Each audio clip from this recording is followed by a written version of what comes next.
Exercise 3.1 का question number 6 और 7 discuss करेंगे। जैसा कि हमने प्रीवियस लेक्चर में डिस्कस किया था, एक्सरसाइज 3.1 के पहले 5 क्वेश्चन हम लोगों ने डिस्कस किए थे। आज हम छठे से काम अपना स्टार्ट करेंगे। क्वेश्चन नंबर 6 और 7। क्वेश्चन नंबर 6 है, if A is equals to aij 3/3, A general elements, i का मतलब रो, जे का मतलब कॉलम, 3/3 का मतलब 3 रोज और 3 कॉलम। aij 3/3, 3 रोज और 3 कॉलम। मैं एलिमेंट्स लिखूंगा, इसके तमाम एलिमेंट्स जो होंगे वो जनरल होंगे। क्या होंगे जी? जनरल होंगे। ए सब में आएगा। आई की जगह पहले मैं 1 रखा, फिर जे की जगह 1 रखा। A11 का मतलब है पहली रो और पहले कॉलम में मौजूद एलिमेंट। A12 का मतलब है जनरल एलिमेंट, पहली रो और दूसरे कॉलम में मौजूद एलिमेंट। A13 का मतलब है पहली रो और तीसरे कॉलम में मौजूद एक जनरल एलिमेंट। इसी तरह बेटा हम लोग तरतीब के साथ चलते रहे। बात कुछ समझ आई? ये इसके तरीका है लिखने का। ये जनरल एलिमेंट्स है। पहला पार्ट है lambda into mu into A is equals to lambda mu into a. Second part है lambda plus mu into a, lambda a plus mu a. Third part है lambda a minus a is equals to lambda minus 1 into a. पहला part करने जा रहा हूँ जी। lambda into mu a is equals to lambda mu into a. Left hand side lambda into mu a, lambda as it is, mu as it is, a matrices जो हमने ऊपर general बनाई वो लिख दी मैंने। A11, A12, A13, A21, A22, A23, A31, A32, A33। अब lambda as it is. सबसे पहले क्या किया? म्यू को अंदर मल्टीप्लाई किया। हर एलिमेंट के साथ म्यू मल्टीप्लाई होगा। ये बेटा मैंने लिखा। ओके हो गया जी। अब क्या करते हैं? अब नेक्स्ट चलते हैं जी। नेक्स्ट में क्या है? मैंने फिर लैम्डा को मल्टीप्लाई किया 1/1 लैम्डा को अंदर सारी मैट्रिसेस से, मैट्रिक्स के एलिमेंट से मल्टीप्लाई किया। ये जी मैंने जब मल्टीप्लाई किया, lambda mu into A1 1 lambda mu into A12, lambda mu into A13, lambda mu into A21, lambda mu into A22, lambda mu A23, lambda mu A31, lambda mu A32, lambda mu A33। फिर मैंने lambda mu जो है सारे उनको एक bracket के अंदर ले लिया। ब्रैकेट के अंदर इसलिए लिया, मैंने यहाँ पे शो किया है कि मैं इसको अब कॉमन लेने जा रहा हूँ, इसको टोटल को कॉमन लेने जा रहा हूँ। मैंने टोटल को कॉमन ले लिया, टेकिंग कॉमन लैम्डा म्यू इन मैट्रिसेस। लैम्डा म्यू कॉमन लिया, A11, A12, A13, A21, A22, A23, A31, A32, A33। अब लैम्डा म्यू और ये A है right hand side. So left hand side is equals to right hand side. Remaining parts, इसके 2 parts हैं आगे remaining, वो आपने खुद करने हैं। क्वेश्चन नंबर 7 भी सेम एज इट इज़ है। उसमें बी मैट्रिक्स आ जाएगी BIJ 3/2 या 2/3। तो उसका मतलब है बी के जनरल एलिमेंट्स होंगे, B11, B12, B13, इस तरह उसके एलिमेंट्स होंगे। ये क्वेश्चन बेसिकली इंपॉर्टेंट इतना नहीं है in examination point of view से, लेकिन सम टाइम MCQs में इसमें से चीज़ें आ जाती हैं। MCQs में इसमें से पूछा जा सकता है। आप इसको MCQs के लिहाज से भी तैयार कर सकते हैं बेटा। ओके हो गया जी। ले जी नेक्स्ट चलते हैं जी। नेक्स्ट है हमारे पास क्वेश्चन नंबर 8। क्वेश्चन नंबर 8 क्या है? बड़ा इंपॉर्टेंट क्वेश्चन है। क्वेश्चन नंबर 8 और क्वेश्चन नंबर 9 दोनों बड़े इंपॉर्टेंट शॉर्ट क्वेश्चन हैं। अगर आप 5 साल पेपर्स उठा के देख लें, 5 साल पेपर्स में देख लें, किसी भी बोर्ड की तरतीब देख लें, उनमें ये पेपर्स में आ चुका है। If a is equal to 1 to AB and a square is equal to 0 0, find the values of a and b given that a square हमारे पास है 0 0।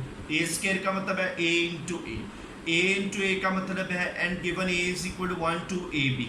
मैंने वैल्यूज पुट कर दी 1 to AB 1 to AB 0 0। अब इसको multiply करना। पहली रो multiply bye पहला column, पहली रो मल्टीप्लाई बाय दूसरा कॉलम। 1 को 1 से मल्टीप्लाई किया, ये लिख दिया, प्लस 2 को a से मल्टीप्लाई किया, 2a लिख दिया। फिर 1 को 2 से मल्टीप्लाई कर दिया, ये लिख दिया, प्लस 2 को b से मल्टीप्लाई कर दिया, 2b लिख दिया। इसी तरह ए बी, ए को 1 से मल्टीप्लाई कर दिया, ये लिख दिया, बी को ए से मल्टीप्लाई कर दिया, ये लिख दिया, ए को 2 से मल्टीप्लाई कर दिया, ये लिख दिया, बी को बी से मल्टीप्लाई कर दिया, तो ये लिख दिया, इज इक्वल टू 0।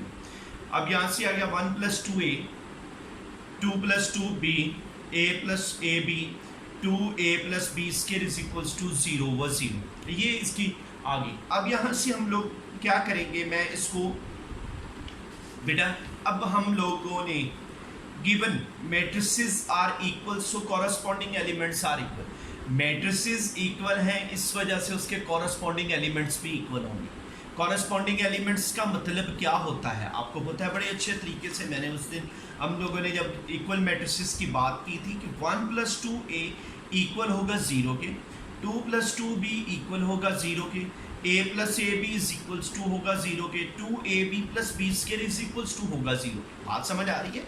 ले जी, अब यहाँ से क्या आएगा, 1 + 2a is equals to 0, 2 + 2b is equals to 0। बेटा हमने a और b की वैल्यू निकालनी, किसी भी तरीके से निकल सकते, इनको भी निकाल दे सकते थे, लेकिन यहाँ पे मुश्किल था। हमेशा याद रखें मैथमेटिक्स में क्वेश्चन उस तरीके से करें जितना आसान आप उसको कर सकते हैं। मैंने बेटा 1 + 2a से इसकी 0 इज इक्वल टू 0, 2a ये 1 उधर जाके -1, a is equals to -1/2, 2 + 2b is equals to 0, 2b 2 उधर जाके -2, 2 इधर डिवाइड किया, b is equals to -1, a की वैल्यू -1/2, b की value -1। Question number 9 are the same question number 8। ये क्वेश्चन नंबर 9 जो है वो क्वेश्चन नंबर 8 की तरह बिल्कुल सेम है। सिर्फ फ़र्क क्या है, फ़र्क सिर्फ ये है कि वहाँ पर आपको आइडेंटिटी मैट्रिक्स मिल रही है, यहाँ पर आपको 0 0 मैट्रिक्स मिल रही है। बात समझ आ गई बेटा? ओके हो गया जी, समझ आ गई?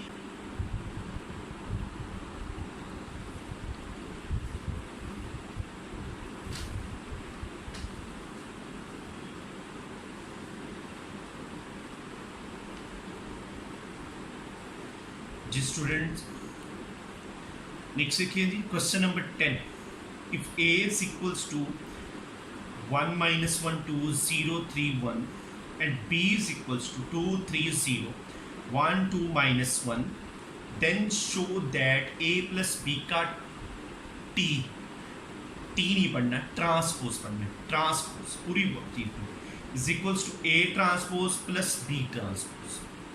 Solution left hand side a + b का ट्रांसपोज, मैंने a और b की वैल्यूज पुट की जो आपके पास होगा, क्यों गया नहीं? a और b की वैल्यूज पुट करने के बाद यहाँ पे हम लोग क्या करेंगे जी,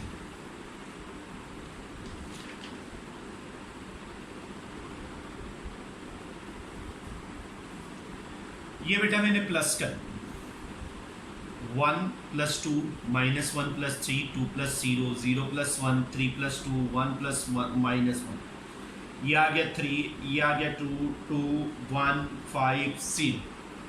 अब ये आ गया t फॉर ट्रांसपोज। ट्रांसपोज का मतलब क्या है, change the row into column and column into rows. पहली रो को पहला कॉलम बना दिया, दूसरी रो को दूसरा कॉलम बना दिया, पहले कॉलम को पहली रो, दूसरे कॉलम को दूसरी रो, तीसरे कॉलम को तीसरी। बात समझ आ गई? कि इसको नंबर 1 कह दिया। अब आ जाएगी right hand side. Right hand side में क्या है, a transpose plus p transpose. बेटा a की वैल्यू लिखी 1 - 1 2 0 3 1 ट्रांसपोज, b की 2 3 0 1 2 -1 ट्रांसपोज। अब ट्रांसपोज का वही मतलब, t फॉर ट्रांसपोज, ट्रांसपोज का वही मतलब चेंज दी, पहली रो पहला कॉलम बन गया, दूसरी रो दूसरा कॉलम बन गया, प्लस पहली रो पहला कॉलम बन गया, दूसरी रो दूसरा कॉलम, 1 + 2 ये आ गया, 0 + 1 ये आ गया, -1 + 3 ये आ गया, 3 + 2 ये आ गया, 2 + 0 ये आ गया, 1 + -1 ये आ गया। अब इसको किया 3 1 2 5 0 2 ये आ गया। फ्रॉम नंबर 1 ये है बेटे, ये आपके पास left hand side, and number 2 ये आपकी क्या है, राइट हैंड साइड चल रही थी। ये क्या चल रही थी, right hand. From number 1 and number 2 left hand side is equals to right hand side. Left hand side और राइट हैंड साइड का आंसर क्या हो गया, इक्वल आ गया। ले जी आगे चलते हैं जी। आगे आ गया जी question number 11, multiplication. Find A cube. A cube आपने निकालना है। ए क्यूब का मतलब क्या? ए क्यूब का मतलब है ए को 3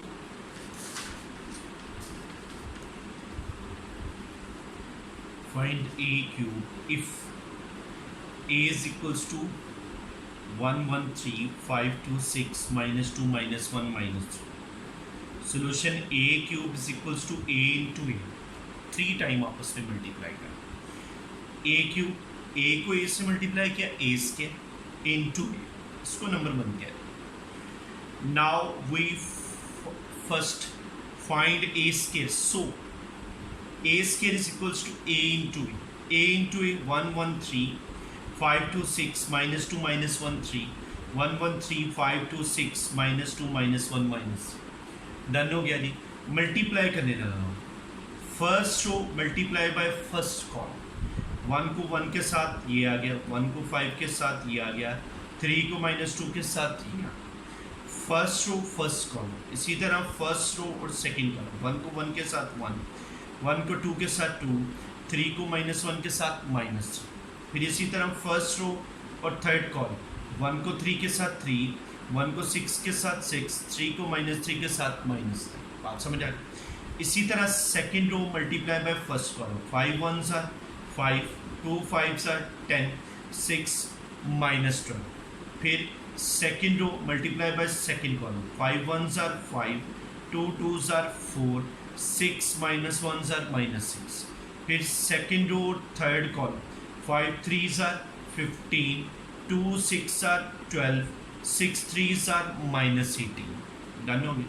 अब third row multiply by first column. -2 1s are -2, -1 5s are -5, -3 इसको -2 से मल्टीप्लाई किया +6। अब third row multiply by second column. -2 को 1 से मल्टीप्लाई किया -2, -1 को 2 से मल्टीप्लाई किया -2, -3 को -1 से मल्टीप्लाई किया +3। अब थर्ड रो और थर्ड कॉलम। -3 को 2 से मल्टीप्लाई किया -6, -1 को 6 से मल्टीप्लाई किया -6, -3 को -3 से मल्टीप्लाई किया +9। ये ए स्क्वायर आ गया। अब इसको 1 को 1 के साथ 1, 5 -6 ये 0 0, 5 को 10 में प्लस किया 15, -12 किया 3, 5 को 4 में प्लस किया 9, 6 माइनस किया 3, 12 को 15 में प्लस किया 27, 9 18 माइनस किया 9, -2 को -5 में -7, 6 प्लस किया -1, -2 + 3 -1, -6 + 9 डन हो गया। ये ए स्क्वायर आ गया। अब A square is equals to this one. अब यहाँ से क्या आया? यहाँ से वही चीज़। अब हमने ए क्यूब फाइंड आउट करना है। क्या करना है बेटा? हम लोगों ने find out A cube. A cube कैसे निकलेगा? So number 1 is A cube is equals to A square into A. A square 0 0 0 3 3 9 -1 -1 जो हमने पीछे लिया आंसर उसको हमने ए स्क्वायर लिया। अब इंटू ए के एलिमेंट्स लिए 1 1 3 5 2 6 -2 -1 -3। अब वही चीज़ first row multiply by first column. 0 को 1 से मल्टीप्लाई किया 0, 0 को 5 से मल्टीप्लाई किया 0, 0 को -2 से मल्टीप्लाई किया 0। फिर first row multiply by second column. 0 को 1 से मल्टीप्लाई किया 0, 0 को 2 से मल्टीप्लाई किया 0, 0 को -1 से मल्टीप्लाई किया 0। फिर first row and third column. 0 को 3 से मल्टीप्लाई किया 0, 0 को 6 से मल्टीप्लाई किया 0, 0 को -3 से मल्टीप्लाई किया 0। इसी तरह second row multiply by first column ये लिख दिया, second row multiply by second column ये लिख दिया, second row multiply by third column ये लिख दिया। फिर बेटा third row multiply by first column ये लिख दिया, third row multiply by second column ये लिख दिया, third row multiply by third column हमने ये लिखा। बात समझ आ गई? अब यहाँ से क्या आ गया? 0 0 0, ये भी 0 0 0, ये सारे 0, सारे एलिमेंट 0। इसको हमने नाम दे दिया O3 का। O for null matrix, O for null matrix जिसके सारे elements 0। A matrix in which all elements are 0, ऐसी मैट्रिक्स जिसके सारे elements 0, that's called null matrix. कोई स्क्वायर नहीं, कोई रेक्टेंगुलर का चक्कर नहीं है, तमाम के तमाम साथ साथ ही इम्पोर्टेंट क्वेश्चन बता रहा हूँ, जैसे शॉर्ट क्वेश्चंस मैंने आपको साथ साथ बताई कुछ के। इस एक्सरसाइज का question number 2, question number 3, question number 5, ठीक है। जैसे अभी हम लोगों ने क्वेश्चन किया क्वेश्चन नंबर 7 और 8 और 9, ठीक है। और उसके बाद ये दोनों क्वेश्चन, ये दोनों बड़े इंपॉर्टेंट क्वेश्चन है बेटे, इसके ऊपर ज़रा ध्यान दीजिएगा। Question number 12, find the matrix x if, matrix x निकालना है if x into 5 2 minus 2 1 is equals to minus 1 5 12 3. Second part 5 2 minus 2 1 into x is equals to 2 1 5 10. ठीक है जी, इसको हमने फाइंड आउट करना है जी। इस पहला पार्ट निकालने जा रहा हूँ, पहला पार्ट इसका करने जा रहा हूँ जी। क्वेश्चन नंबर 8 12 का फर्स्ट पार्ट क्या है, given that x into 5 2 minus 2 1 is equals to minus 1 5 12 3. Okay जी, इसका ऑर्डर 2 by 2, इसका ऑर्डर भी कितना 2 by 2। आपको पता है दो मैट्रिसेस की मल्टीप्लिकेशन कब पॉसिबल होती है, दो मैट्रिसेस की मल्टीप्लिकेशन बेटा उस वक्त पॉसिबल होती है जब पहली मैट्रिक्स के कॉलम और दूसरी मैट्रिक्स की रोज इनकी तादाद आपस में सेम। अब इसके अंदर कितनी रोज हैं 2, इसका मतलब इसके अंदर भी कितने कॉलम होंगे 2, डन हो गए। फिर आ गया जी रिजल्टेंट, दोनों मैट्रिक्स को मल्टीप्लाई करने के बाद जो मैट्रिक्स रिजल्टेंट में आ रही है उसका ऑर्डर, इसका ऑर्डर कितना है 2 रोज और 2 कॉलम 2 by 2। इसका ऑर्डर कौन बताता है, पहली की रोज और दूसरे के कॉलम्स। अब ये रोज कहाँ से आई, पहली की आई, इसका मतलब 2 इधर, ये 2 जो है इधर, इसी वजह से x का ऑर्डर कितना बन गया 2 by 2। अब ये क्या दिया, let x is equals to ABCD number 2, ठीक है। 2 by 2 की मैंने मैट्रिक्स ले ली, सो number 1 is ABCD 5 2 minus 2 minus 1, x की जगह वैल्यू लगा दी, फिर ये इज। अब पहली रो मल्टीप्लाई बाय पहला कॉलम, 5 को a से मल्टीप्लाई किया 5a, इसको इससे मल्टीप्लाई किया -2। पहली रो मल्टीप्लाई बाय दूसरा कॉलम, a को 2 से मल्टीप्लाई किया 2a, b को 1 से मल्टीप्लाई किया b। अब दूसरी रो मल्टीप्लाई बाय पहला कॉलम, 5 को c से मल्टीप्लाई किया c, d को -2 से मल्टीप्लाई किया -2d। ओके हो गया जी। इसी तरह c को मल्टीप्लाई किया, ये दूसरी रो को दूसरे कॉलम से, 2 को c से मल्टीप्लाई किया 2c, d को 1 से मल्टीप्लाई किया d इज इक्वल्स टू जी। अब given that matrices are equal, matrices equal है, बराबर है। अगर मैट्रिसेस इक्वल हैं तो कॉरस्पॉन्डिंग एलिमेंट्स किस आपस में इक्वल होंगे, ये इसके इक्वल हो गया, ये इसके इक्वल हो गया, ये इसको नंबर 3 और इसको नंबर 4, 5c - 2d 12 के इक्वल हो गया, ये आ गया नंबर 5, 2c + d 3 के इक्वल हो गया, इसको कह दिया नंबर 6। अब मैंने नंबर 3 और 4 को सॉल्व करना है। कैसे है, डिफरेंट मेथड्स हैं, जैसे मर्जी आप सॉल्व कर सकते हैं।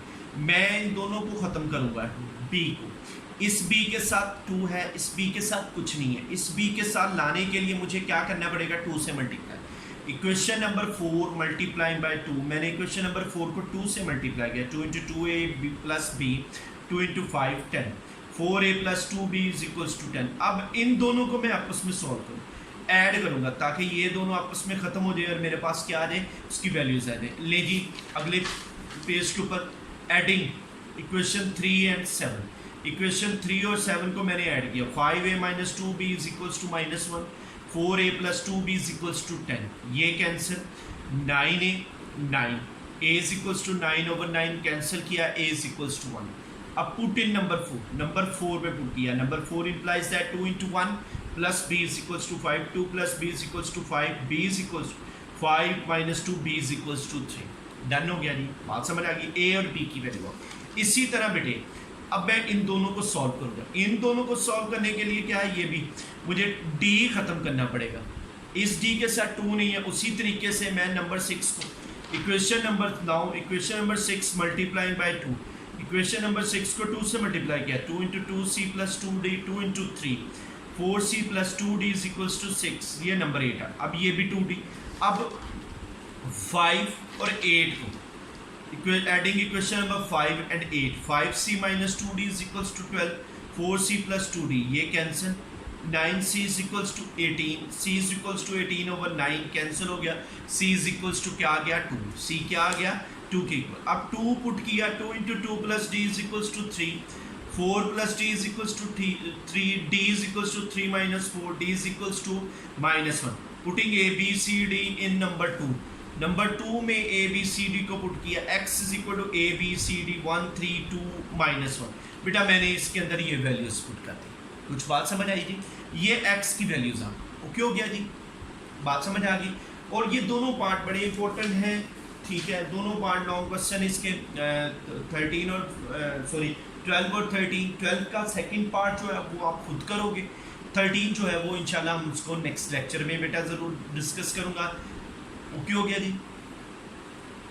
लास्ट इंपॉर्टेंट है की पॉइंट्स क्या, 2 मैट्रिसेस आर मल्टीप्लिकेशन पॉसिबल, ये हमने उधर भी डिस्कस किया, आप दोबारा डिस्कस कर रहे हैं कि 2 मैट्रिसेस की मल्टीप्लिकेशन पॉसिबल कब होती है, कब उनको आपस में मल्टीप्लाई करें। If first matrix number of columns are same, second matrix number of rows, अगर पहली मैट्रिक्स के नंबर ऑफ कॉलम, पहली मैट्रिक्स के कॉलम्स की तादाद सेम हो सेकंड मैट्रिक्स के नंबर ऑफ रोज की तादाद के साथ, तो हम उसको कहते हैं मैट्रिक्स की क्या होगी मल्टीप्लिकेशन पॉसिबल। जैसे ए, ऑर्डर ऑफ ए कितना है 3/3 और बी का ऑर्डर कितना है 3/4। अब पहले के कॉलम और दूसरी की रोज अगर ये इक्वल है तो ये दोनों आपस में क्या होंगे बेटा मल्टीप्लाई। नेक्स्ट पॉइंट जी, सेकंड पॉइंट,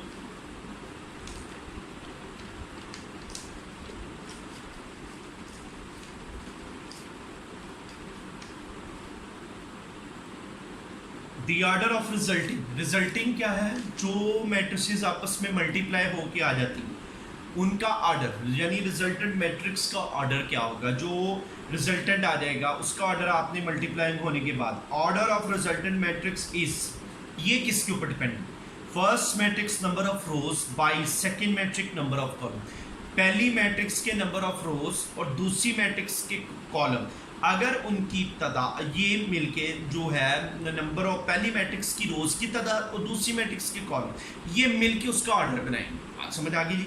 मेरी एमसीक्यूज अब डिस्कस करूंगा। इफ अस के matrix order A I J 3/4 and B is equal to B I J 3/4, then order of resulting matrix A B transpose is this one. इसका क्या होगा A B का transpose. अब ये 4/4 3/3 3/4 4/3 explain में आना। ए जो है उसका रिजल्ट ऑर्डर कितना है 3/4, बी ट्रांसपोज का क्या है, अब बी था ये 3/4 ट्रांसपोज लिया तो ऑर्डर चेंज हो गया 4/3। अब ये और ये क्या हो जाएंगे सेम, जब मल्टीप्लाई होंगी तो ये पॉसिबल बताएगा, ऑर्डर ये दोनों बताएंगे किसका। अब ए और बी का ये पॉसिबल सेम होंगे, स्केयर वाले ये मल्टीप्लिकेशन की पॉसिबल बता रहा है, ये जो स्केयर जिस पे मैं पेंसिल फेल ये मल्टीप्लिकेशन की पॉसिबल बता रहा है, जबकि ये जो एरो साइन है ये उसका क्या बताएंगे ऑर्डर, जो मैट्रिक्स मल्टीप्लाई होने के बाद ऑर्डर है ये आएगा 3/3। बात समझ आ गई? अब आ गया जी second part. If a matrix of A is equal to 2/2 and B is equal to 3/2, then order of A B is, order of A B क्या बनेगा 2/2 3/2 2/3 नन ऑफ दिस। अब ए का ऑर्डर 2/2 बी का ऑर्डर 3/2। पहले तो ये देखें कि मल्टीप्लिकेशन पॉसिबल होती है कि नहीं, पहली मैट्रिक्स के कॉलम और दूसरी मैट्रिक्स के रोज अगर उन दोनों की तादाद सेम हो जाए तो मैट्रिक्स की मल्टीप्लिकेशन पॉसिबल होगी, अगर नहीं सेम होगी तो मैट्रिक्स की मल्टीप्लिकेशन पॉसिबल नहीं होगी। इसका ऑप्शन क्या हो गया आपके पास, डी ऑप्शन हो गया कि इसकी मल्टीप्लिकेशन पॉसिबल है ही नहीं है। बात समझ आ गई? इसकी मल्टीप्लिकेशन ही पॉसिबल नहीं है। आप इसने डी ऑप्शन में कह दिया कि हमने इसकी मल्टीप्लिकेशन पॉसिबल नहीं है, ओके हो गया जी। लेकिन लास्ट के ऊपर हम लोगों ने डेफिनेशन की थी, हम लोगों ने एक क्वेश्चन किया था ट्रांसपोज, जिसमें बार बार हम लोगों ने ट्रांसपोज का जिक्र किया था। अब आ गया ट्रांसपोज ऑफ अ मैट्रिक्स। अब मैट्रिक्स इंटरचेंजिंग, इंटरचेंजिंग का मतलब आपस में जगह बदल दें, किसका जगह बदल देनी, आपस में जगह बदल देना, ठीक है, एक दूसरे का, ये इधर आ जाएगा और ये इधर आ जाएगा, ये जगह आपस में बदल देना, ठीक है, बात समझ आ गई। A matrix interchanging the rows into columns and columns into rows is called transpose of a matrix।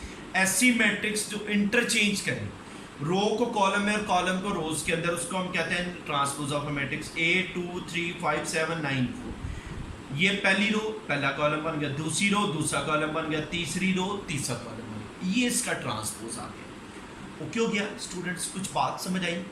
ये जो दोनों एमसीक्यूज थे बड़े इंपॉर्टेंट थे, ये आपसे डिस्कस करना ज़रूरी थे बेटा, ठीक है। बाकी जो लेक्चर है इंशाल्लाह हम लोग उसमें कल फर्दर डिस्कस करेंगे, ठीक है। अपना बहुत बहुत ख्याल रखिएगा, दुआओं में याद रखिए।